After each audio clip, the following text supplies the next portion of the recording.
I'm telling you, man, I called every single party. Every single party. We have connections, you know. Not one protester. No, you promised me protesters. We have a lot of graffiti artists, though. Look at some of this stuff going on. Wow, man. Anyway, I don't know. We only have a few days left till you come to the booth. You know what I'm saying? All right. Oh, hi. This is Season 2, Episode 36, Niagara 411 Live. We are fueled, as always, by Gale's Gas Bars.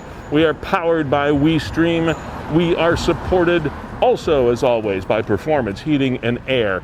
Enwick, Niagara's high-speed internet provider, as well as the Verge Insurance Group for all of your insurance needs.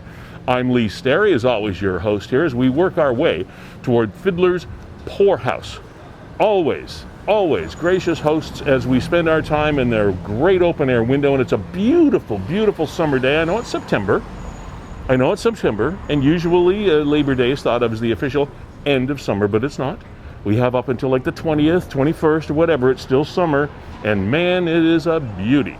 So come on in. We're going to be talking protesters, by the way. Go ahead, guys. You're more than welcome. We're in your world. You're not in ours. You know what I'm saying? You're going to see us moving quite So come on into Fiddler's Poorhouse, and we'll give you a better idea what our lineup is today. We have a really full show, and you're still invited to join us, and we'll tell you how you can do that as well. So just hang tight with us while we get ourselves set up, and we'll get over back in the set and be right with you. Cheers.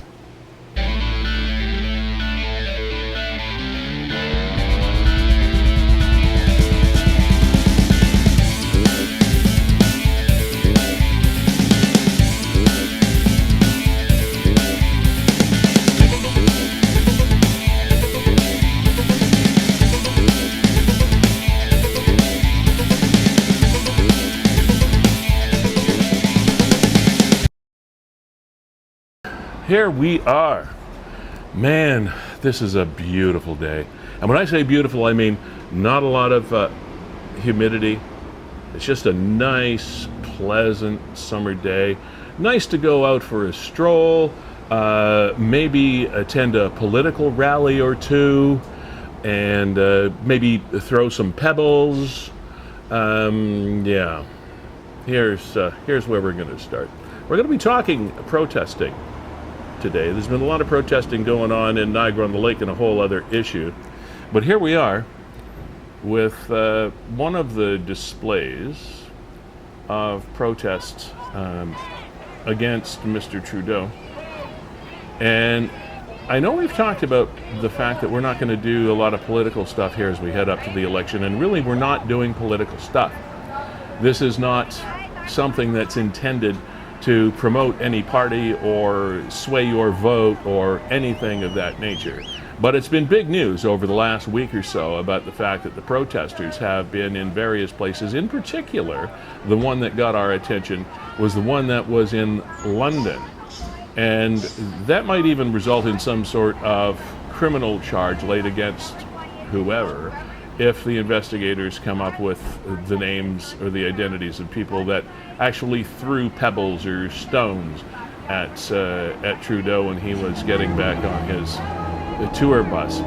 And so that's about as far as we're going to go as far with the national side of what's going on, because obviously you're exposed to all kinds of that from all these different venues, be it radio, TV, social media, whatever. So what we're going to be talking about today slides out of this conversation about protests. Have protests and the art, well, it's not so much of an art really, or the incidents of protesting. Has it gone too far? Have we lost the? I guess it was an art back in the early days. Have we lost the art of effective protest and just turned into a bunch of hooligans? You be the judge. I pass no judgment. I mean, obviously, I have my own opinions, but coming up on the program today in very short order, as a matter of fact, is a representative of a group called Ban Horse Carriages Niagara. And you know that this debate has been raging for quite a number of years now, actually. And I don't exaggerate there. It has been years that this debate and this protest movement has been going on as far as the horse-drawn carriages in Niagara on the lake.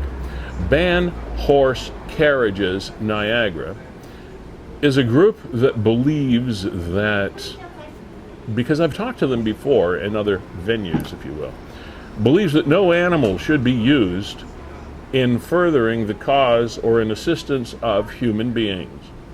That's as I understand it from the last time we talked with one of their representatives, and I want to talk about that as well. So we're going to have a representative from that organization on, 5 or so minutes from now. And then coming up right after that is a lady by the name of Liz Beattie. Her daughter is a driver of one of those carriages. Characters. That was a Freudian slip. She handles one of the horse-drawn carriages in Niagara-on-the-Lake. She's a young girl. She's only 17 years old. She often feels intimidated. And her mother is currently, Liz, the lady who's going to be joining us, is currently under charge for allegedly assaulting one of the members of the Ban Horse Carriages Niagara organization. Now, it's interesting that someone that is currently involved in a legal situation is going to be doing an interview, but she said she wanted to come on and tell the story, and that's great. So she's going to be joining us, whenever we're finished with the rep of Ban Carriage Horses Niagara. Whenever we're finished with that person, we'll bring Liz on right after that, and we'll have a conversation from her side of the street. Okay? And Kevin's got some video lined up to play as well. Oh, Kevin Jack, by the way, ladies and gentlemen, on the extreme right of your screen. He is, along with Brandon Scram, the head honcho, big cheese, etc., at WeeStreem Niagara, the technology and executive production company behind this show. So, glad to see you again, Kevin. How you been? Been quite well. Happy to get on the ice. Was on the ice last night at the Gale Center, if anybody's wondering, talking hockey. Sad to see, I know it's something else we'll touch on, sad to see the rink behind West Park.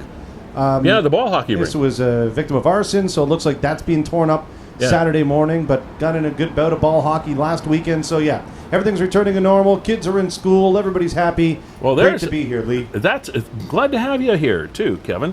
You look a little less stressed. Yeah, I am. Than you have been for the last year and a half or so. Absolutely. That's good to see. That's good to see. Your skin's clearing up. Yeah, it is. Honestly, it was not looking that good. Stress was taking its toll. Now, speaking of school, looking forward to actually chatting with another guest that we have lined up today. She is a retired elementary school teacher, and she started her brand new job just 2-3 days ago, Tuesday, whatever that was, 2 days ago. So this would be her third day. My mathematics skills are pretty sharp. She is a crossing guard in Niagara region, in St. Catharines.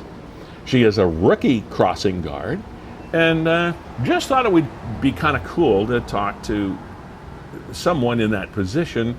I mean, A, they've never done it before. B, they're just recently retired from the teaching profession, and it's just kind of an interesting. So, what has your experience been like?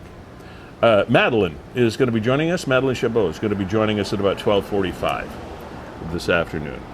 Jessica Gale Friesen, Gale's Gas Bar's CEO, is also going to be joining us today, but not in the role of CEO. Jessica Gale Friesen will be joining us in the role of now published author. And we'll tell you a little bit more about that as the show goes on, but about 1 o'clock, Jessica will be joining us on the program. This Will Not Break Me is her book, her personal journey with postpartum depression. I find one of the most interesting things about this is her family didn't even know she was going through this when she did go through it. after the birth of her first child, Eddie, and this is like about 15 years ago now. Fine family, fine young man. He has a great sister as well, and I mean, everything seems great, and it is. But pretty dark period in a woman's life when she goes through this, seemingly alone, when all she's ever wanted to be was a mom, and so that's kind of the real thumbnail sketch of that. So Jessica's in at 1 o'clock. Joining us right now is a representative from the Ban Horse Carriages Niagara campaign. And lest I mispronounce your name, what is your name? It's Talar. Talar. Okay. I know how it's spelled, but I didn't want to mess up the pronunciation. So No problem. Thanks for asking. So welcome, Talar, to the program. And Thank you. this issue of the horse-drawn carriages in Niagara-on-the-Lake, as I mentioned earlier, is not a new one. It has been debated and ongoing for quite a number of years. I've spoken with both sides of the issue, including the owners of these horses, over the past number of years in other venues than this. So, but if you could just give us a quick synopsis of your organization and what it is you have a problem with and what you're concerned about. Can you do that? Yeah, absolutely. So thank you for having me on. I am simply a concerned citizen who is in support of a ban of this extremely exploitative and dangerous practice of using horse-drawn carriages as a form of tourism or entertainment. So just to briefly mention why we're doing all of this and how it could be sort of prevented and what the long-term solutions are. It's been banned in over 35 cities worldwide. And the reason is because horses are tethered to a very tight rope. They're pounding on pavement, for hours on end every day. They have been exploited for thousands of years, and it's no longer necessary. The Old Town, as you know, is a very busy intersection, and they're forced into dangerous traffic. There's a lot of movement going on, vehicular, pedestrian, a lot of urban noises. They work in heat, humidity, sometimes it reaches 51%, rain, blizzards. We've seen videos of them collapse due to these weather conditions. We've seen videos of them, trying to escape their situation, running into people and cars and buildings. They're at increased risk of chronic respiratory ailments, ulcers, heat strokes, and horses are actually prey and herd animals, so they're very social. They need access to green pastures throughout the day, and they can spook easily. And it can cause injury and death for both horses and people. And also, they're on all sorts of parts. They have blinders, there are whips, mechanisms Hang on. sort of Whips. force them into submission. Whips? I've been there many times, and I got to call you on that one, Talar. I've never seen one of these horses whipped in my life. If you go on the Ban Horse Carriages Niagara Facebook and Instagram pages, there are several videos and photos that show these parts that they're attached to. Okay. Now, you've made quite a number of claims here. Is there scientific fact to support any of these with regard to, like, people that are horse, not enthusiasts necessarily, but veterinarians or people that are familiar with how horses react under different circumstances? Is there any science, I guess is what I'm asking, to back up some of the more outrageous claims? And I'm not saying they're not true. I'm just asking, do you have backup for that? There absolutely is evidence, and we see that through, horses' behavior. They're seen in distress. They are, they're collapsing all over the world. In New York City, Chicago, Montreal have recently banned this. And we actually have somebody, an individual, another concerned citizen, who has worked with horses in the past. And she recently mentioned the breaking process for a horse, where they're forced into submission and their spirits are completely broken and they just sort of feel defeated and, conform. Okay. I don't want to get into the position of involving my experience with horses, which is reasonably significant over the years, because then we get into a point counterpoint, and I don't want to go there. I'm just trying to get a feel for your organization and what its desires are. Now, whom are you actually protesting to? Whom has the power to ban these carriages, these horse-drawn carriages in Niagara-on-the-Lake? Who makes the decision? So that would be the Niagara region. So it would be the Niagara Regional Councilors. Okay. Who issue the licenses for the horse-drawn carriages to operate. Okay. We have a petition, an ongoing petition with 20,000 signatures at the moment that we'll be presenting to Niagara Regional Council, and they make the decisions. We have. Talar, let me ask you this: if it's a Niagara region and its councilors that make this decision, what is the justification? And we have video that we can play for you. What is the justification behind members of your group being very vocal with bad language and bad behavior in the face of young people that are doing their job in these carriages and the horses that are doing their job in the carriage? How is that supposed to influence the Niagara Regional Council? So let me just first say that we believe that horses should live freely without being forced to work or being exploited. So I'm not sure if you're referring to the incident on August 14th where a 17-year-old Centennial Carriage employee, that's one of them, was seen crying wolf about a peaceful, nonviolent protester allegedly assaulting her. Okay. We are a peaceful group, and we're here to do is to provide freedom for horses. Okay, And Talar, sorry. we have video of a member of your group wearing a sign, holding a phone, giving the middle finger salute to people that are in a carriage as tourists in Niagara-on-the-Lake, and then swearing at them in the worst, most possible way from across the street. How is that justified? How is that peaceful protest?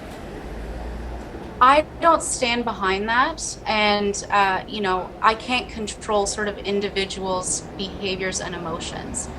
I myself am there to do one thing and one thing only, and that is to provide freedom for these horses. And there was an alleged assault, or there was an assault, and Elizabeth Beattie was arrested. Yep. For assaulting a peaceful activist. This is all on video. It's currently under police investigation, and once the investigation is complete, the video will be released. On the Ban Horse Carriages Niagara page, this is publicly available video, there is footage of the claimed incident where the public could see that it was, a situation where the person was crying wolf. The protester did not touch her. The police did witness the assault by Elizabeth Beattie. And right now it's with the court system. All right, you might want to hang around a little while after we're finished talking today, because Elizabeth Beattie is going to be joining us right after you leave the show. and we'll get the perspective on that. And yes, it is, you are correct. She has been charged with allegedly assaulting one of the protesters. It is a matter currently before the courts, so I'm a little surprised we're going to have that conversation, but we are. And it's just that, again, Talar, there are numerous things, and I was hoping we could reach out to the owner of these horses. I talked with her in previous years. And are you aware of what would happen to these horses if they were not employed doing what they're doing? Do you know what would happen to them? Yeah, so Centennial Carriages always sort of loves to claim that the horses are rescued. But if the horses are purchased from auction, they're not rescued. They're just recycled into another industry of exploitation. And this on a global scale, the horse carriage industry as a whole, perpetuates this cycle of breeding, using, and discarding the horses to slaughter when they're no longer being used for labor. Sorry, exactly. So they'd be slaughtered. They'd be killed. So, no. What do you mean no? That's actually not true. You just said they would if they didn't have. They would be killed once they're no longer being used for labor by the carriage industry. Which is what you're trying to ban. Easily sent to sanctuaries. Okay. There are several horse sanctuaries where the horses would live on pastures freely and not forced to work. Okay, the alternative doesn't need to be to pull carriages. The alternative can be a sanctuary. Okay, and I do appreciate you coming on, and I do understand. There is no larger animal lover than myself. And the last thing, if I actually felt truly that there was abuse here, So I'm back and forth. I'm always torn when I get into discussions like this, and I can understand your group's concern. And I mean, there have been all kinds of animal rights organizations protest certain attractions in Niagara. I mean, Marineland being one, the Carriages in Niagara-on-the-Lake, any zoo that operates, for example, animal for the pleasure of humans, etc. I mean, I get it. I understand the concept. What I and others really would suggest, though, is that you contain perhaps the more enthusiastic protesters in your group and learn what it means to peacefully protest without intimidating people. Because your group does intimidate people, Talar. You are aware of that, aren't you? As far as I've been protesting, I have only seen peaceful protesters. Well, you should get out more. I also want to mention, like, protesting and activism and sort of disruptions are all part of a strategy that have been used for decades and decades in order to achieve a goal. And there are various ways to do that. Mm-hmm. I don't condone any sort of harassment. And I will also say that there is a lot of misinformation and confusion being caused by the supporters of the horse-drawn carriage industry. They have been spreading rumors. They constantly smear, Niagara activist work. And that's not acceptable. Okay. All right. Well, thank you for your perspective, and I appreciate your position. But again, there has been enough smearing to go around in both directions. And I would suggest that it would be a good idea, and I believe wholeheartedly, I believe that you believe exactly what you're saying, 110%. And that your heart and your goals and your initiatives are in the right place.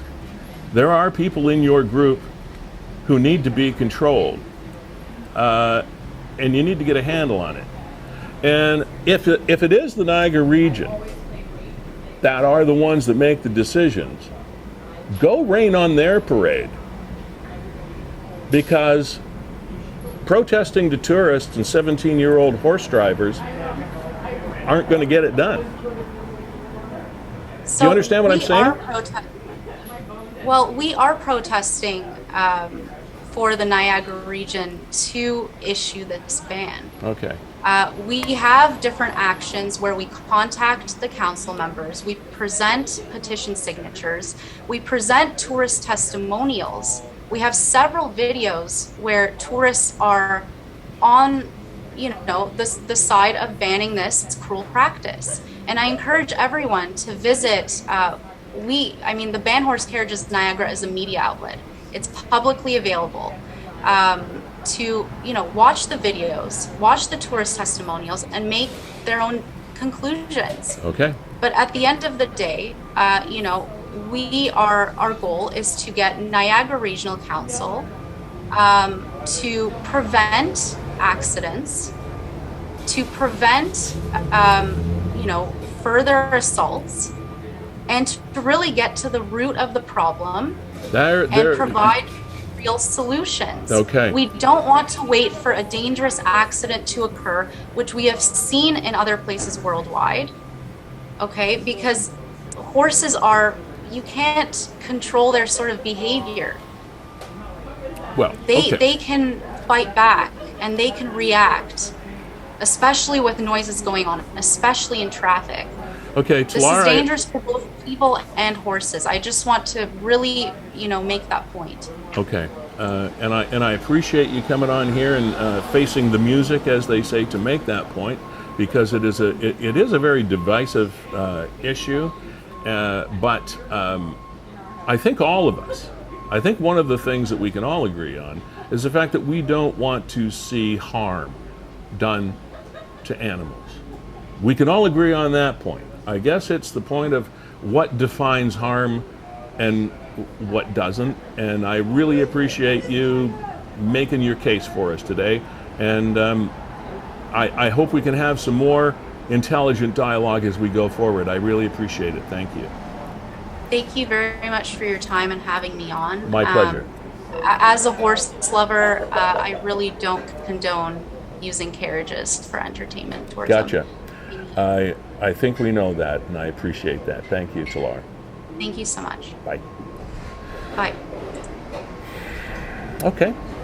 Well, as they say, you be the judge of that side of the story. Now, the incident that Talar was referring to was an incident in which a 17-year-old carriage driver in Niagara-on-the-Lake felt intimidated. This is my short form of the story, and Liz Beattie will be on to flesh it out shortly. Felt intimidated, called her mom. Her mom comes down. There's a confrontation between her and the protesters, and at one point in time there is some contact between Elizabeth Beattie and one of the protesters, and she is charged with assault. That's where we are at the moment with that story. So when Liz clicks in, she's going to come on the program and we'll have a conversation. Yeah, we just got Liz in the green room, and Liz, we're just waiting for you to fully connect into Zoom. And again, anybody can join the program. There's somebody else there in the waiting room as well, Lee, and we'll get to each and every one of you. Yeah. It's pretty interesting. I think both you and I understand both sides of this. You said that do. You don't want to see any animals hurt in this. This also goes for us, the humans. I don't want to see any humans hurt. I don't want to see humans intimidated. And No. I understand where they're coming from. At the same time, maybe they should be protesting outside the Niagara Region headquarters. Take a carriage Ahead of a council with a meeting. straw horse down to the region and do your sign yelling over there, because those are the people that you have to influence. I have, as happened with at the Trudeau rallies, with people yelling obscenities and holding up signs with the worst of swear words as we all know them. And it's almost like we've got Trump campaign trainers walking around our country somewhere, just having some sort of fun with us. This is not a world in which I am really comfortable when we have people, and we didn't show the video that I was talking to Talar about. That was an absolutely disgusting display of human interaction. Well, why don't we get to that, Lee? We do have Liz now. Do you want to play it? So we'll get to that. But yeah, let's play this video because All I think it's significant. Because Talar wouldn't acknowledge the fact that people in their organization do this. Here you go. And, sorry, not safe for work language coming up here. Oh no, it's pretty raw.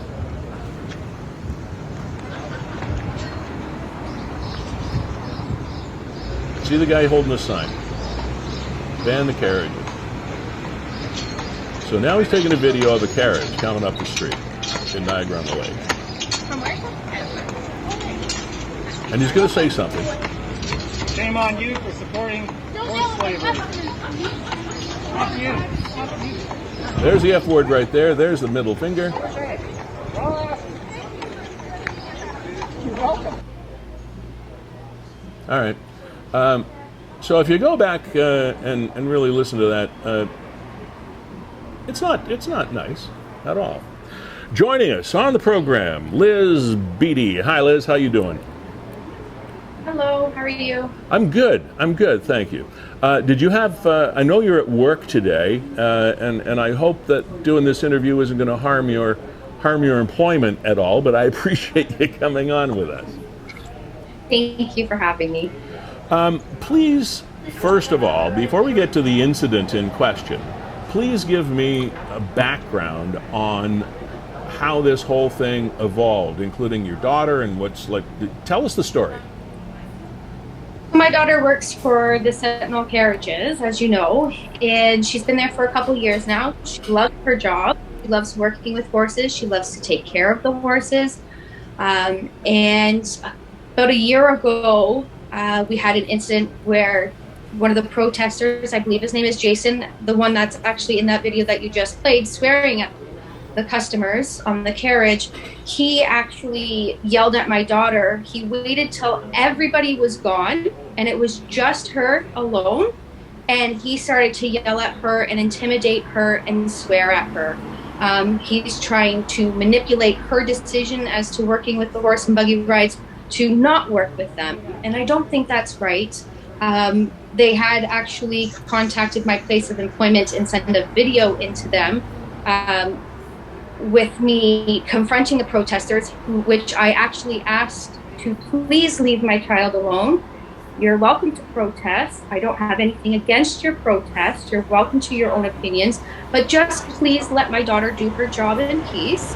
And when they were acting foolish, I started to behave like the way they were, and then they manipulated a video and sent it to my employer, which had nothing to do with them. Actually, I believe that's a Karen move. And they contacted my employer and had me terminated. And they felt successful in that. Then we come jumping to this summer. You lost your job because of this? Yes, yeah, I did. They sent the video that they made of me. They added music to it, and they edited it for certain parts, and they sent it to every single every single employee at Hyundai, and Hyundai had let me go because they didn't want to lose any business. Okay. So continue. So that brings us to this year.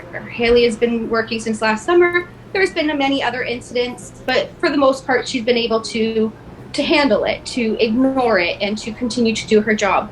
On this particular day, my daughter did contact me to let me know that she was pushed and that she was feeling threatened and that she had anxiety. As a mother, I'm going to go down there and check on my daughter and make sure she's okay, which is what I did. I can't really speak too much in regards to the charge that took place. as that is actually going through court right now. Right. And I can assure that they are definitely over-exaggerating, and that did not take place the way that they are claiming. I did not touch... What did take place? I can't speak too much on that because, like I said, there is an investigation. Okay. But me coming down there, speaking with my daughter, making sure she was okay, and then there was obviously people there yelling and doing everything else, and it's hard to talk about without getting into details. I understand.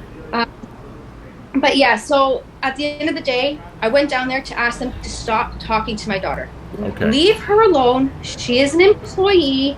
She's doing her job. She doesn't make the decisions as far as what horse goes out and if they're allowed to go out or if this is legal or any of that. She is employed by somebody. Right. And if they want to protest that, I have nothing against that. I believe that they are very passionate about what they believe in, and that's wonderful. But not everybody is going to have the same view as them. And if they don't share the same view as you, that doesn't mean you can go attacking somebody. Verbally, emotionally, physically. Have you had any feedback from Centennial, the owners, the operators of the Carriages in Niagara on the Lake? They're actually wonderful people. They've put in some protocols into place so that this type of stuff will hopefully not happen again in the future. It's hard because that's where she works. That's where she is employed and where she sits on a daily basis. Yeah. She monitors the horses to make sure that they have water, they don't get too hot, that they're not exhausted, and that they are kept safe. Most importantly, her job is to make sure that her customers, the people that she works with, everything like that is kept safe. So when protesters come down and they have these large signs and they're waving them in the horse's face or they're yelling with their megaphones after they know that things can startle horses, they're purposely trying to startle the horse so that they can win their case. Have you seen, and there's no way to that. in your experience, or in your daughter's experience, as far as you know, I know that's sort of third-party information, but has there been any monitoring and or security or enforcement, as in law enforcement, like safety enforcement, etc., employed in this? Because this debate,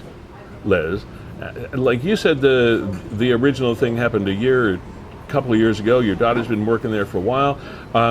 This seems to be one of those things, one of those situations that is really dragging its proverbial feet.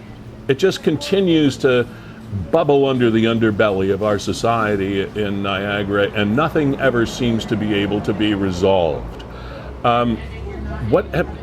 Is there any security or law enforcement, or has there been a political statement from the region? Is there anything at all to point to the fact that there may be some resolution here? From my understanding, see, that's the thing. Because I don't work there, I'm not very knowledgeable on their protocols or their security levels or anything like that. I just get the information from my daughter, right? Yeah. So I do know that in the past, people have called law enforcement for their assistance. I know personally from that day that I was down in Niagara on the lake that I was allegedly assaulting somebody on that day, that the police and by law were there, and by law had asked the police assistance in recovering some information from some of these protesters so that they could be fined. They could be fined for not wearing a mask and being within 6 feet of people, and they could be fined for using their, I think it's called a megaphone, which you're not supposed to be allowed to use when you're protesting. It's not peaceful at all. It's loud, it's obnoxious, and it's annoying, and it's not peaceful whatsoever. When the bylaw officer had asked the officer for assistance, they did not help at all. And personally, from my experiences in the past, I've turned to police for incidents. For example, I have a neighbor who films me inside my bedroom from the outside and posts it online. That's voyeurism. He also runs a porn site from his home. He's not been charged. The police in the Niagara region do not care for the safety of the public.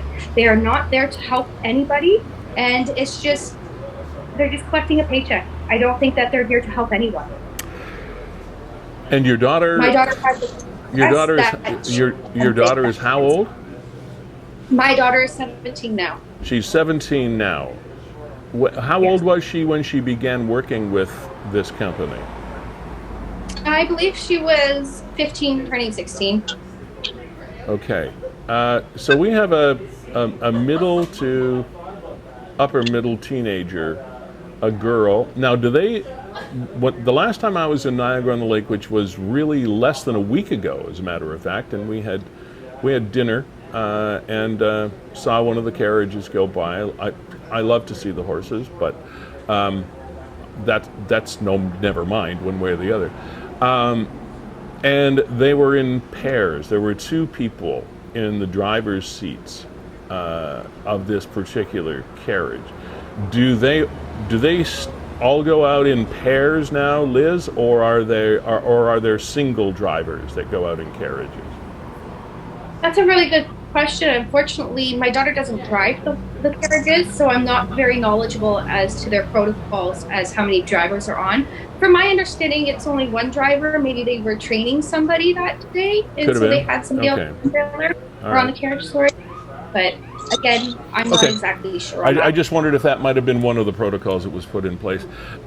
Liz, thank you. This is a very, as I mentioned to Talar from the Band Horse Carriages Niagara organization earlier, it is a divisive issue. It's an unfortunate issue that pits human against human because of animals, and I guess that's something that will stay with us for a long, long time, because it's not the first or the last debate that we'll have about this.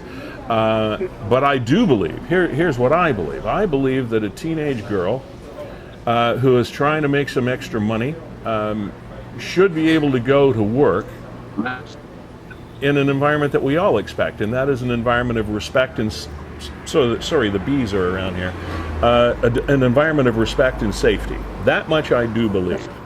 And if they feel that they're not in an environment of respect and safety, then something needs to be done about that, irrespective of people's beliefs, one side or the other. So, thank you, Liz, for being here. I know we can't dig too deeply into what your legal situation is at the moment, but perhaps you'll keep us up to date, and as things move forward and move along, you'll be back to be able to have a chat with us. Thank you. And I just want to end with, again, to the protesters directly. You're welcome to protest. That is your right. It is also my right for my daughter to work in peace and feel safe. It's my daughter's option to work there. If she wants to work there, she will. I just ask that if you're going to continue to protest, please do it peacefully. And if you feel the need to bully anybody, don't bully a child, because that's what they are, a child. They are young. They're not the same age as you. They're not the same size as you. They are being intimidated with all the mental health issues that are going on in the world right now. There is no reason for people to be attacking other people because they don't believe in the same thing. I think to resolve all of this, it would be best to have a designated protest area, and hopefully that would resolve some things. And just a little comment, I did catch a little bit of your interview a few minutes ago with the other lady there. Yeah. She was in that, with their footage, and that the footage that they have posted is at 3 o'clock. The incident had happened just before 2:47 because the call was made to the police at 2:47. Okay. So I've also posted videos on there where my daughter is standing beside her pylon, and the 69-year-old lady that allegedly pushed my daughter, you can see her bullying my daughter and kicking her pylon off the sidewalk like a child. So I just want to end with, you have the right to protest, but leave my daughter alone, please. Liz Beattie, thank you for joining us today, and I know we haven't heard the end of this story by a long shot, and we'll catch up with you later. Thank you. Bye. Bye. Kevin. Hey, here, let me throw this up for you, Lee, because Okay. there you go right there. Yeah, there's the kicking of the pylon. I mean, it is fairly juvenile to do something like this, right? Well, of course it is. Like, here we go. I'll show you. I'm going to kick your pylon off the side. Yeah, oh boy, I'll show you, I'll hurt you. But again, you're a 17-year-old girl doing a job that at this point in time is legal. You're not breaking the law, you're not whipping the animals, you're not doing something. Sorry about the bee thing. Like, man, take a pill and relax. By all means, go to the politicians. 17-year-old kids sitting in a carriage aren't going to do you any damn good at all. Now, Lee, just to update the green room Thank again. you, Kevin, the show, for breaking in there. The show is open to everyone all the time. We have a couple people in there. We know we also want to speak to Madeline Chabot. Madeline Chabot, yeah. And she's in there as well. But right now, just trying to connect with Brody. He's been waiting for probably 15 or 20 minutes. Okay, we'll do it. Sorry, Madeline, to keep you waiting, but we'll get to you in a bit there, kiddo. And so I just got to come around that side and...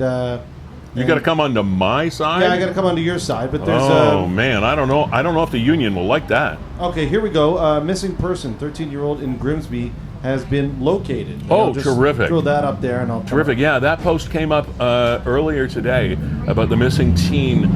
Came up on Niagara 411. Thank you to Nick, by the way, of Niagara 411, and to all of you supporters and contributors and amateur reporters or whatever, because amazing things are accomplished on Niagara 411. Stolen items are found, missing people are found, and here's an example right here. The missing teen in Grimsby has been located. This announcement actually came officially from the Niagara Regional Police Service, and it's 13-year-old child found safe in Grimsby. So that's good. Kevin, who was it that you said we had in the green room? We were trying to connect with Brody, but some people just click the link erroneously, thinking that that's the way to view the program rather than just watching it on Facebook or Twitter. All right. So anyway, I think that's what happened there with Brody. But again, the show is open to anybody. Yeah. We've got Jessica Friesen. Jessica Friesen, yes, CEO of Gale's Gas Bars, who fuel this program and have done for a while, but we are bringing her on not as the CEO of Gale's, but as a published author about a subject that is near and dear to the hearts and emotions of many, many, many, many, many millions of women around the world. So we're going to talk to Jessica about that around 1 o'clock today. Our time frame is fluid. Do we have Madeline now? All right. Madeline Chabot, how are you doing today, kiddo? You got us? I'm doing well, thanks, Lee. Good. We can see you, we can hear you, and so all is well with the world. Now, this is just sort of an exploratory conversation because you are a now retired elementary school teacher. How long have you been on the beach, by the way? What do you mean? On retired. The beach? Oh, sorry. That's what we call retired, on the beach. Since June 2020, the end of June 2020. All right. So you got out of the craziness just a little bit after this whole COVID thing started, right? Yes. I was online teaching from March until the end of June. Okay. And how many years were you a teacher? 30 years. 30 years. Oh my goodness, the stories you would have to tell. There are a few. Yeah. So now, year and a half later, we've got now Madeline Chabot, rookie crossing guard. Now, I would have thought, after 30 years of elementary school children, that you might have had enough of the little darlings. What brought you back into contact? Well, you'd be right. In the beginning, that's absolutely correct. That's how I felt. And people would ask me, and I would say, no, I've had enough.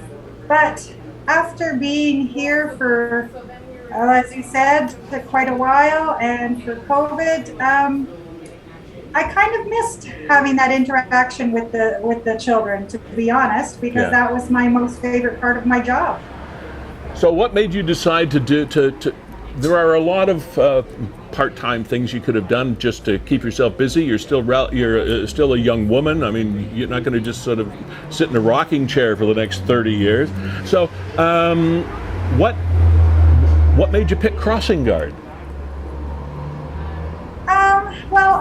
Because I am retired, I thought, well, what could I do to keep myself active, to keep myself in touch with the community, and I do like interacting with people on most days. And as I said, I did kind of miss the interaction with the children. So I thought, what can I do that won't take up my whole day? Because as I do enjoy being able to do what I want and go where I want. So crossing guard came to mind. So it kind of filled all of my boxes that I was looking for. So what did you have to do to become a crossing guard? Well, I went on the City of St. Catharines website and filled out a application form for crossing guard, probably about, it was a number of months ago. And then I received a phone call from the department that deals with the crossing guards, and they offered me to come in for an interview. So, and I had to submit a resume as well and have a police background check. And I guess you passed. I did. I even had to be fingerprinted. Can you imagine? 3 years teaching. Well, you're one of those every year. I mean, probably the most sensitive job that anyone can have these days is a job that puts you in contact with children, because it's such a sensitive subject, and rightfully so. How people who have contact with children every day, that they be like as much above board as is humanly possible to find out. So I can understand it being a big deal. I'm just going to do a little side here, Kevin. I think one of our monitor cameras has taken a deep dive here. Oh, okay. Sorry about that. That's okay. Okay. I'm kind of looking at ceiling tiles. Yeah. We'll fix that for you, Madeline. Okay. So down there, Kev. Yeah. So anyway, so you went through the process. You said, "Yep, hey Madeline, we'd love to have you come and work for us, etc., and do that thing."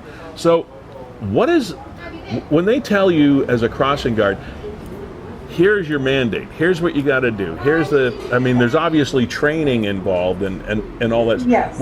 Was there anything that came as a surprise to you, or was it more involved than you thought it was? Or, we see crossing guards out all the time, and it looks pretty normal, pretty simple kind of job. And I'm not saying it's being a lawyer, but you've got to have some stress, right? Oh, I have to say, the first day I was very nervous, and even when I was in training, I was very nervous because, you're stepping out into traffic. And there were some things I learned that just some incidences that have happened with crossing guards, which I was kind of surprised about. But the whole fact that, making sure that the traffic is where they're supposed to be, and what happens if they're not, what do you do? Right. That's a bit of that was a learning curve. That was a learning curve for sure. Yeah. Was there anything that came as a real surprise to you?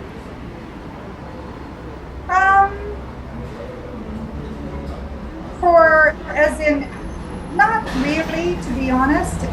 Just when it comes to interaction with children, I guess I was. Yes, one thing that stood out that we were told as being a teacher for all those years, the way I interacted with students was, if a student came and hugged me, I hugged them. And even after 30 years, that's the way it was. And I always have called my students, it's a habit, love or hun or sweetheart. And in crossing guard training, I was told not to do that, which I was really surprised, because I've always done it my entire teaching career. But that was one of the things that I was, and about the hugging, they may come but do not reciprocate. Yeah. And I understand the reasoning behind that, but I was just, I guess I was still a little. So it's like so they would prefer absolutely zero physical contact if possible, right? Exactly, and also the other thing is, you know, they warned you about children, especially older children, who might not do as you ask, and what to do in those situations, which is very different from me as a teacher in the classroom. Way more control in the classroom than out there. That's for sure. Do you have any problem kids that don't go, that don't stop when they're supposed to stop, or go when they're not supposed to go, and that kind of thing? Yes, I've encountered the same ones over the past, this is only my third day, but believe it or not, the same ones, the third day we're going on, they're older. But yes, they just don't necessarily do as I ask them to do. So now you work you work twice a day. I often wondered that would be kind of like, well, crossing guards, bus drivers, people like that sort of follow the schedule of the schools, of the education system.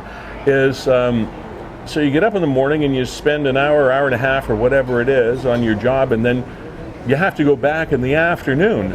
That's kind of that's quite a commitment, isn't it? It is, and it does kind of, for someone who's retired, it does limit you to where you can go, what you can do. Yeah. But the city seems to be flexible, so if I needed to have time off, or, you know, that they are very receptive to things like that. So, but it gives a purpose too. I'm not just floundering, and with COVID, it's a good thing. So you thought you'd like doing this before you started doing it. Now you're about, what, 3 days in? Yes. Are you going to stick with it? You still think you like it? I still think I like it. We'll see what it's like when it's snowing out. Ah, yes. And the cold. That should be interesting. And I did actually have to wear my entire rain outfit. So fashionable. Oh my goodness. Yesterday, hysterical. So, you know, that was kind of funny, but we'll see what when it's winter. How are because, you know, yeah. How are our drivers doing? Any message for the public on how our drivers are doing? I'm really actually surprised. You know, that law came into effect a few years ago that when people are using the crosswalk or in the street, you are not supposed to move or make your turn until they're cleared of the road, like literally off the road. That came into law. It's amazing how many people do not do that.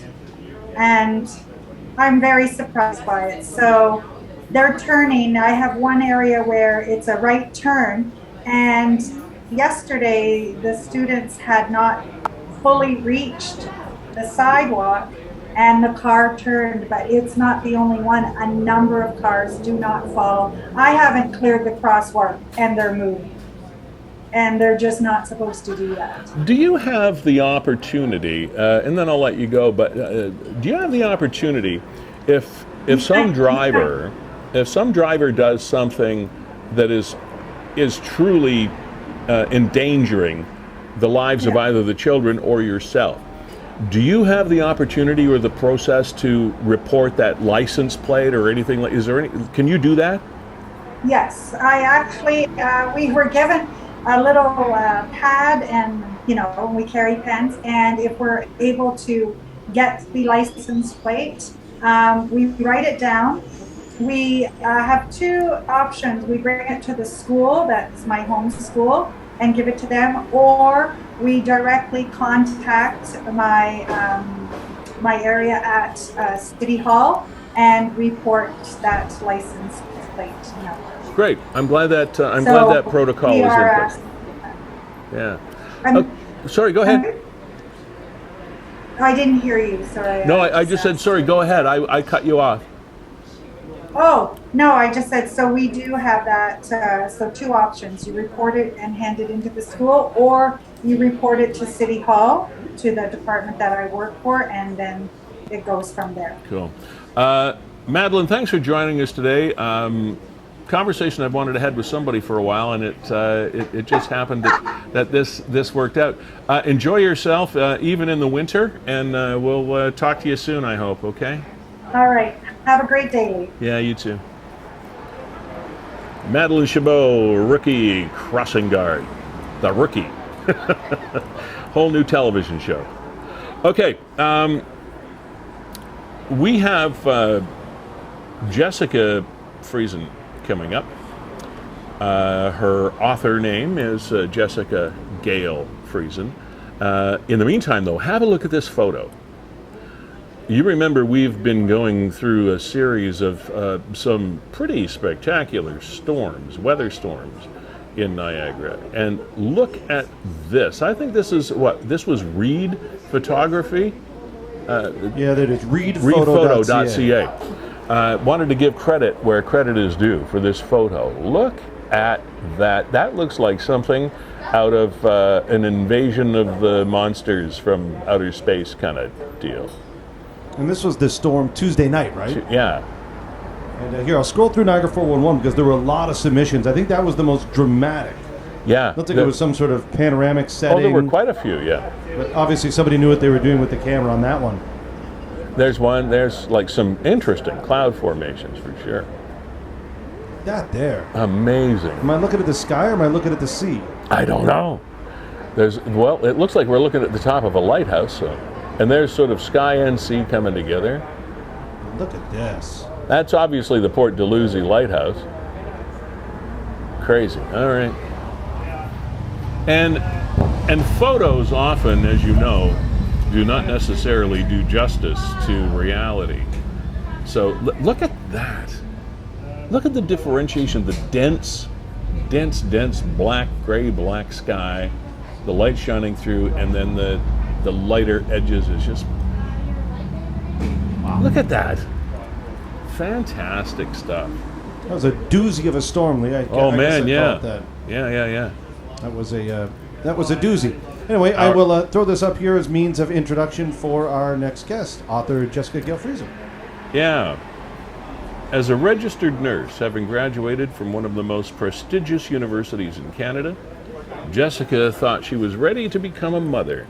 She had planned her whole life around having children and was anxiously awaiting the arrival of her son. But complications in the delivery room caused a rocky start to motherhood, and she was soon struggling with her own mental health in a way that made every day seem like a recurring nightmare. And a period that should have been joyous, magical, and full of love became a time of despair, terror, and reclusion. Now a successful business professional, Jessica wants to help continue to shed light on mental health. She has put her story on paper in this heartfelt but gut-wrenching depiction of one mother's struggles with postpartum depression. That is part of the explanation that's up on Amazon, and there's the book cover itself. You can purchase the book on Amazon right now, online, and she joins us now.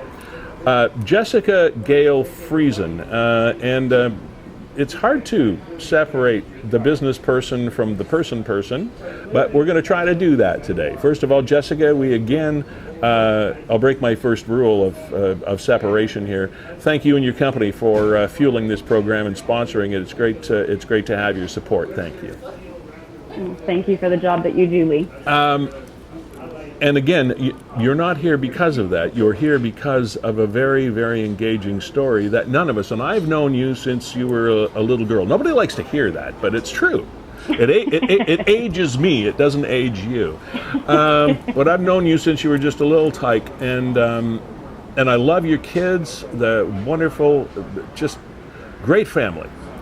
No one would have ever guessed, watching your family in action, which I've had a chance to do, that there was ever any psychological or emotional issue at all. You did a hell of a job of hiding it, which must have been part of the problem. Certainly. Absolutely it was. Now, yeah. So let's walk it back to the beginning, as per that introduction. You always wanted to be a mom. Tell us about those early early feelings of, because not a lot of women feel naturally disposed, oh, I want, but others do. Like motherhood is a big deal for them. Walk us back to the beginning. Yep.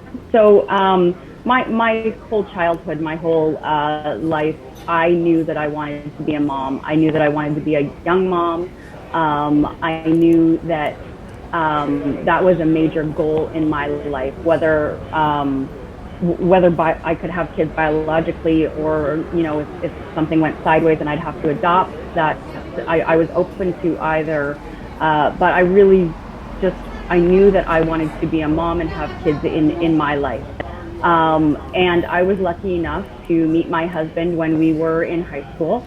So we've been together for a couple of decades now, and he was of the same mind, and we both wanted to have kids early. So upon graduating from university and having gotten married, we decided that we were going to kind of give it the old, college try right away. And we were lucky enough to get pregnant immediately, more or less immediately. And I had a very easy pregnancy. It wasn't nothing serious to speak of, but in the delivery room, I was a registered nurse at that time. I practiced on a post-surgical floor, so I dealt with a lot of patients that had epidurals.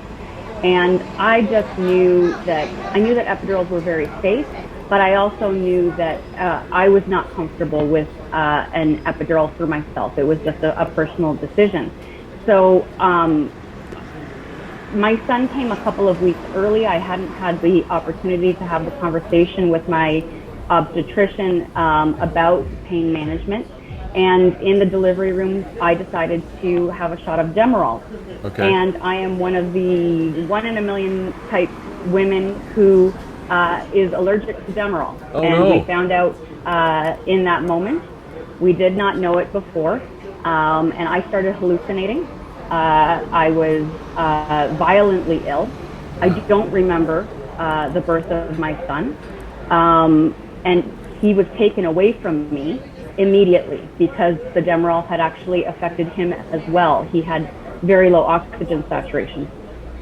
And that really started us off on the wrong foot. As a registered nurse, I felt that I should have been better prepared. I should have been smarter, and I should have known what to do in the delivery room.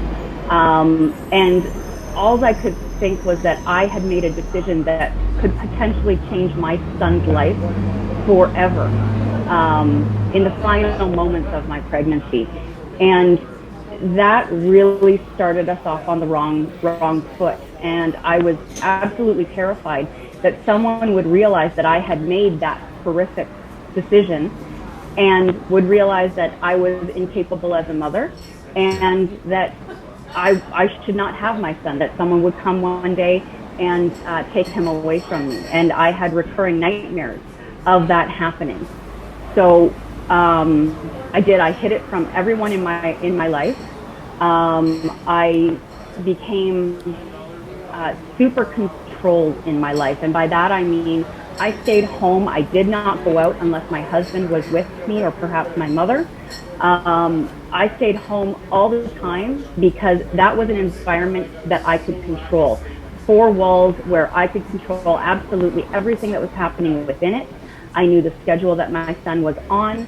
I knew exactly what was going on, but venturing out into the wide world was something that it was beyond my capacity to do at that point in time. And looking back on it now, knowing that I had come from a very fast-paced nursing floor where I was taking care of 10 to 15 patients of various different acuities, and coming to my own house with 1 baby and not being able to breathe at times. It should have stood out to me more than it did, but I was so far gone, I'll say, that I couldn't recognize it for myself in that moment in time. Did you Did you, in the back of your mind somewhere, realize that you were in trouble? I knew that something wasn't right. But back then and even now, women didn't really talk about the bad parts of being a mom. You know, it's not all rainbows and hearts and everything. It's tough. It's really tough to be a parent. And people back then, or at least the people that I knew, didn't talk about what could go wrong because they didn't, and it was, you know, well-intentioned. They didn't want to scare a new mom. They didn't want to scare a pregnant woman, and that's fine. But at the same time, you need to go into being a parent with your blinders off, being fully proactive and knowing everything that could possibly happen. And I feel like postpartum depression still is not something that people talk about. We've had a huge mental health wave in the last 10 years, which is wonderful. But we need to talk about postpartum depression more specifically because there are literally lives being lost because women are so depressed and so lost and feel lost. And that's just one aspect of mental health. Because of this, I've become a mental health advocate. You know, it's just my example. It's how I can empathize with individuals. One of the therapies that people that I'm aware of have suffered one sort of mental illness or another is writing their stories down or writing their thoughts down, even if they're not supposed to be told to anyone else. So when it came to, I have two questions here. Well, I have more. I have 100, but right now just a couple. The first one is, why did it take, or what mindset were you when you started writing this book? Because Eddie is what now, 15 almost, or is 15? Just over 14. Just over 14. Okay, so why? When did you realize that you wanted to do this and speak out about a difficult subject? And B, has the writing down of it helped you? So I took a number of years to really reflect on what had happened and came to terms with what had happened. And this isn't a singular episode in my life. Just as with anybody, your mental health is just as important as your physical health, and it's something that you need to take care of. And, you know, I have bad days just like everybody else. And so what happened was I took over Gale's Gas Bars in 2014. I became owner-operator. And in the spring of 2019, I was coming up to my 5-year anniversary. And I felt really proud about that because, well, for 3 reasons. So one, I'm a third generation owner operator, and usually the stigma is that the third generation usually tanks the company. And I hadn't done that, and I still haven't, so I'm doing okay. 2, you know, I'm a female in a very heavily male-dominated industry. So again, to be 5 years out, I was proud of that. And to be hitting my 5-year anniversary. Most startups die within the first 5 years. So those 3 things really, I was very proud. And I was looking for a way to celebrate that and to give back to Niagara, to the people that had supported me in my endeavors. So a friend of mine happened to be chair of the United Way Niagara capital campaign that year, and she came to me and asked if I'd like to be the leadership sponsor, and I said yes, absolutely. And with that, I was given the opportunity to speak at their kickoff breakfast in September of 2019. And with that opportunity, I really sat back and reflected on why I wanted to make this donation, why it was important, why that particular organization was important. And it all comes back to the fact that I believe that no one should have to suffer. No one in this world deserves to suffer, and I have suffered.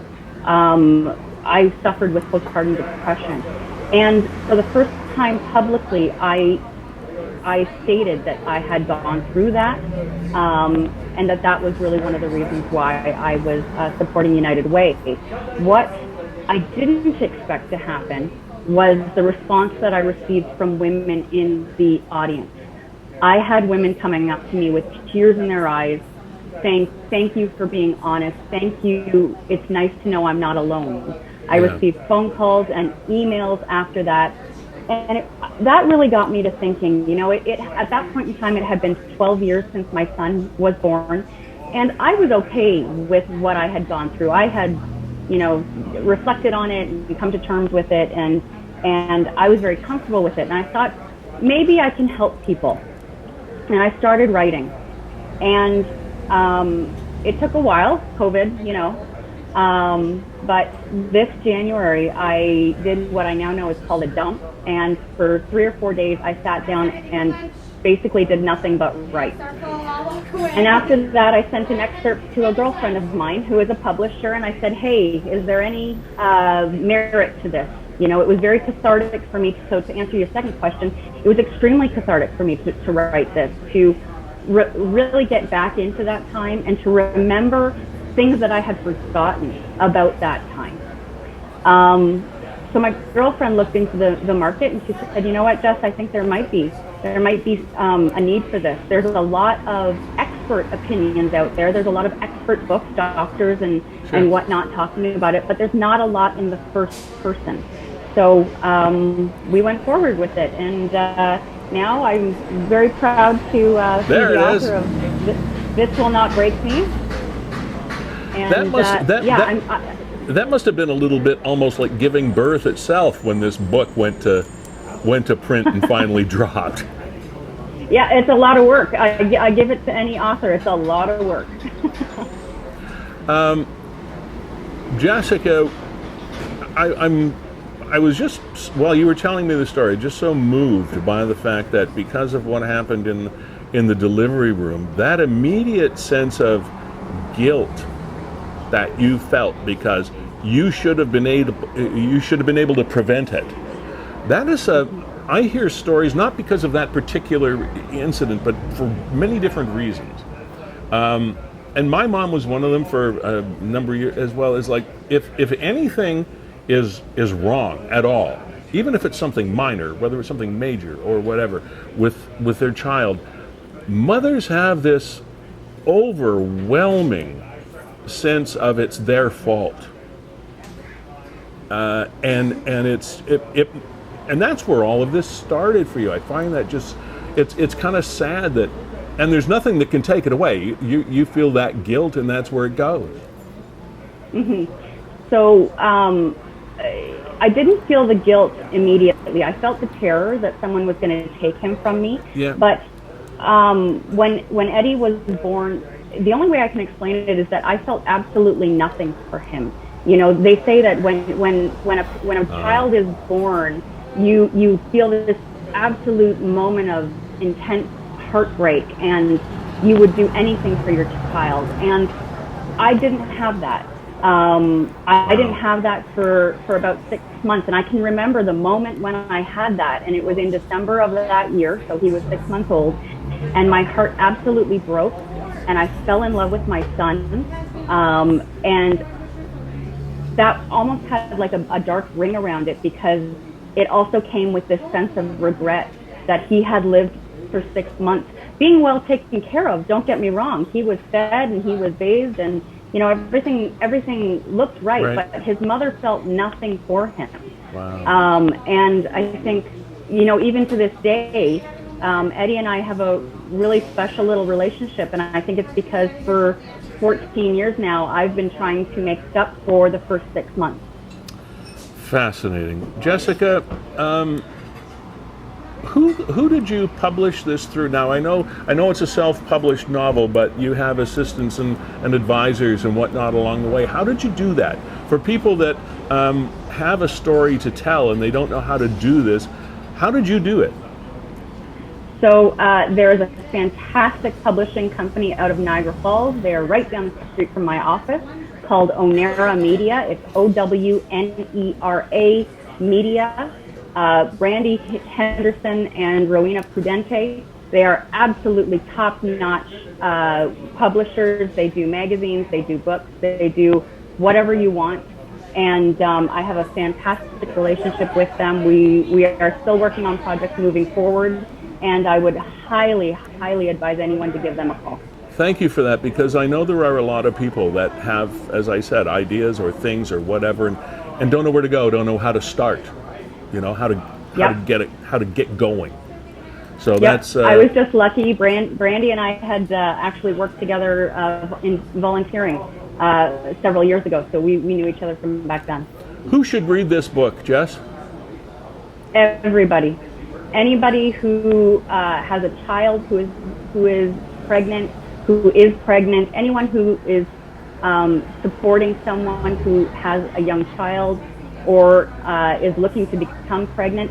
But also, like I said, it's just one example of a person's mental health journey. This is a bigger story, and I think that people can take a great number of things from my book, not just about postpartum depression. That's just the example. It's a bigger story about mental health and the support that people need, being able to have that conversation and really talk about it. And that's the key, is opening the conversation and being honest and being supportive.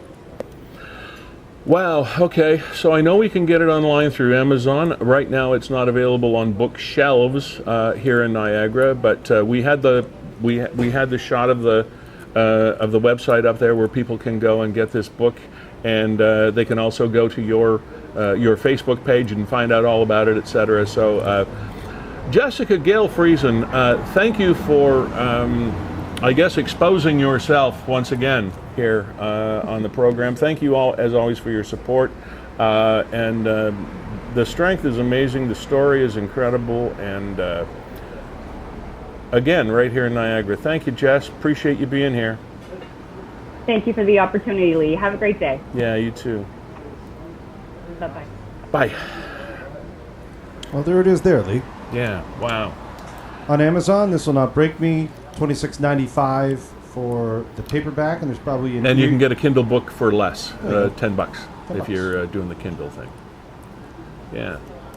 Wow. Pretty good. Lee, coming up musically, we're going to feature Ashley Standish, who's from Niagara Falls. Ashley Standish? Now, this is some solo work from about a year ago. Recently, she's formed a local trio, 3 females, and they call themselves What's Her Name. We're working with their publicist and trying to line them up for a future program. That's good. I guess we may as well note now that next week's program is going to be on the Wednesday, the 15th. Yes. Next week, a new time just for the week, because there are other things that jump in the way from time to time. So next Wednesday, the 15th of September, will be episode number 37 of Niagara 411 Live with Lee Sterry. That's me. And again, in addition to Gale's Gas, who fuel this program, thank you to our sponsors, Performance Heating and Air.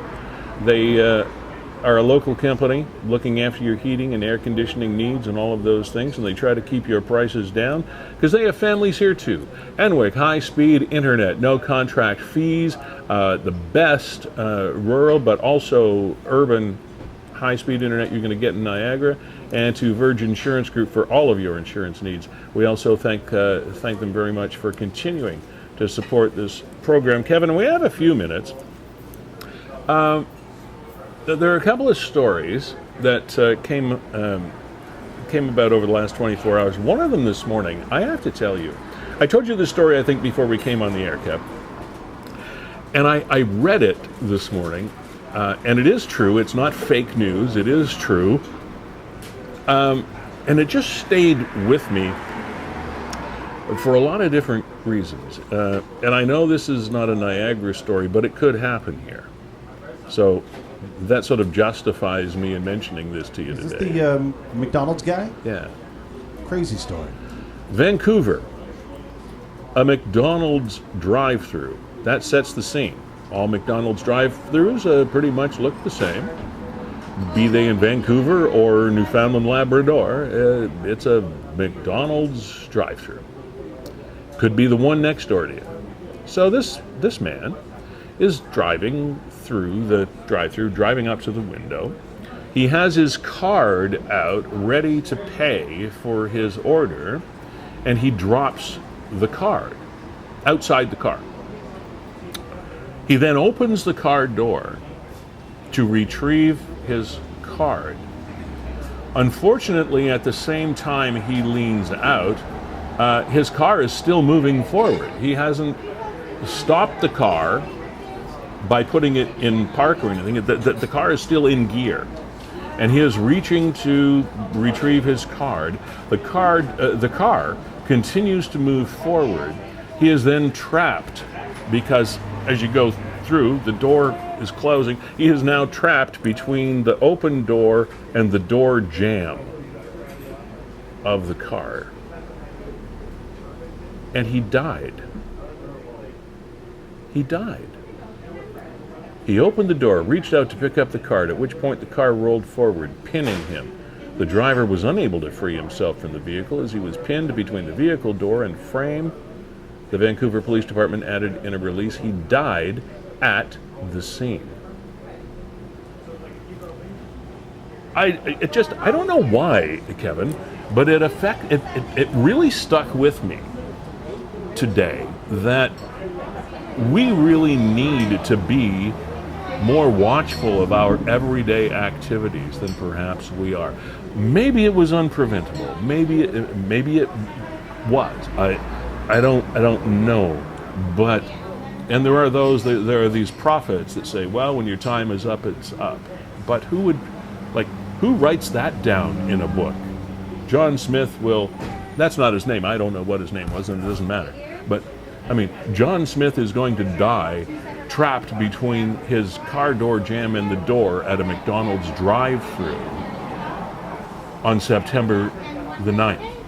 Like, who writes that down in a book somewhere?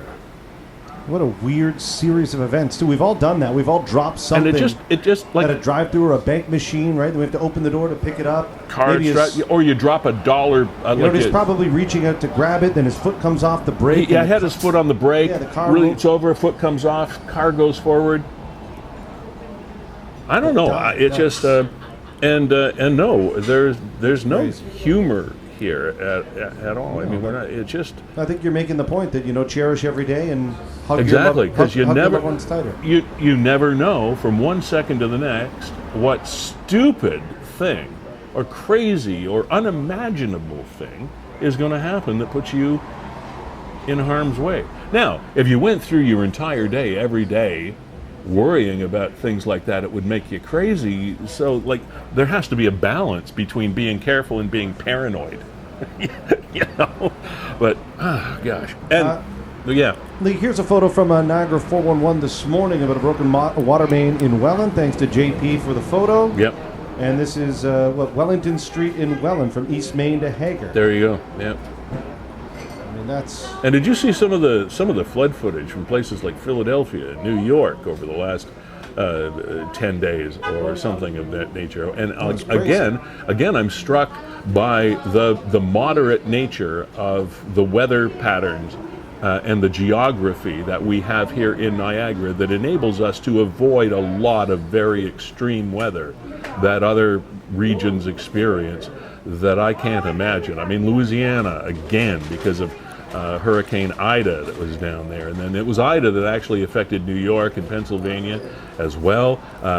There's Hurricane Larry supposed to hit this weekend on Newfoundland, Labrador.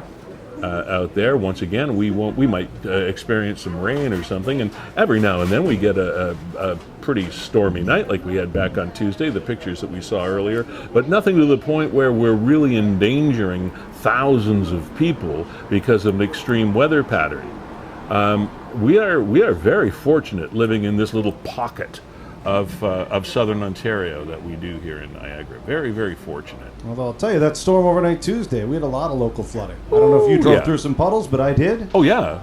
Yeah. I mean, it was severe. And then the storm that followed yesterday morning and into kind of midday was interesting because I had to travel from St. Catharines to Port Colborne. Yeah. The North Shore, Lake Erie, southern Niagara, beautiful day yesterday, not a rain cloud in the sky. Meanwhile, St. Catharines, it was doom and gloom. Yeah, doom and gloom. Do you have the photo handy of the boxer and the intruder? Can you find those guys for me? Yeah, I can find those guys. Yeah. So this is something that is going around the internet again, around social media, but it actually happened in 2008. This gives you an idea of how social media can manipulate stories over time, sometimes immediately and sometimes just over time. So I'll give you a little bit of background on this story before Kevin calls up the picture. There are two neighbors. One of them is a 72-year-old man. The other one is a younger man in his 20s. They have been having a numerous occasions of confrontation as neighbors because of, well, you know, neighbors being neighbors. And often the young fellow had some rather loud parties next door. On a few occasions, the older gentleman that lived next door had called the police, and they had come to be involved. Okay, so that's the Plymouth Herald. Yeah, so they want me to agree to all of their stuff. They showed me the article there a second ago, and here now... I put it up on another link there too. There he is, right there. There. Okay, so there's the picture. Obviously, you figured out that the young man on the left has had a bad day. The older gentleman on the right hasn't had such a bad day. They are the neighbors. Now, the story that they would like you, if you scroll up there, Kevin, a little bit, the story they would like you to believe is that this older gentleman is, you don't have to scroll up if it doesn't work, doesn't matter. I know the story anyway. Yeah. That the older gentleman is an ex-boxer, an ex-Royal Marine. This happened in the United Kingdom. An ex-Royal Marine, and was also an instructor in hand-to-hand combat. Okay, so first, he was not an ex-Royal Marine. Secondly, he was not an instructor in hand-to-hand combat. But what is true is the fact that he was a very, very accomplished amateur boxer. So, things escalate. There is a report of a loud party at the young man's home. He believes the older gentleman, his neighbor, has called it into the local constabulary. He goes next door with a knife and confronts the older gentleman, who is 72 years old at the time, and his wife with a knife. The results of this are quite graphic, and easily I don't have to explain what happened next. So, the young man was sentenced to 4 years in jail. That's a comeuppance for you, eh? Yeah, so you don't necessarily judge a book by its cover, as they say, and I guess that's a timely comment, considering we're talking about books. But yeah, so if you see that story, it's kind of sort of almost true, but it happened in 2008. This is not a news story. This isn't. So don't go spreading it around and saying, yeah. So again, to Gale's and to Performance Heating and Air, and to Enwick, as well as Virgin Insurance, thank you. WeeStreem, Kevin, always, as per usual, an exemplary job of producing this program. And if you have any event or occasion that you would like to have people there in person but you can't, those are the guys. WeeStream. They do it better. I mean, this is a national news broadcast quality program, and I say that not to brag, because I have nothing to do with it except I just sit here and Kevin tries to make me look good. Other than that, it's all up to WeeStream. See how good you look? It's hard work, Lee. I know. When you're working with this material, Kevin, it's not easy. So for music today, we've got the Full Moon Sessions. This was recorded at the G3 Studios. Mike Farkas and his team with the Niagara Falls artist Ashley Standish. Again, we'll try and get her on the show, talk more about her band, what's her name. But this is some solo work recorded about a year ago during the pandemic. Quickly, I want to thank our guest, Talar from the band Horse Carriages, Niagara on the Lake. Thank you for coming in and exposing your story with us. Liz Beattie on the other side of the initiative there. Thanks for coming on to tell us your story. Madeline Chabot, rookie crossing guard. I think it's a new TV series. Watch for it at a CTV show near you. Jessica Gale Friesen, thank you for, again, talking about your life. We will see you next Wednesday, the 15th, for Niagara 411 Live with Lee Sterry. Cheers. Bye.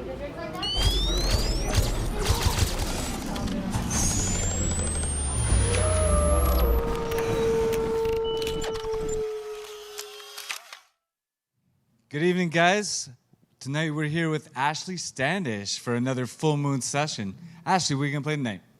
I have a new song for my solo stuff, and it's called My Friend Adversity. My friend is adversity as well. I appreciate that. Awesome. Okay, let's check it out.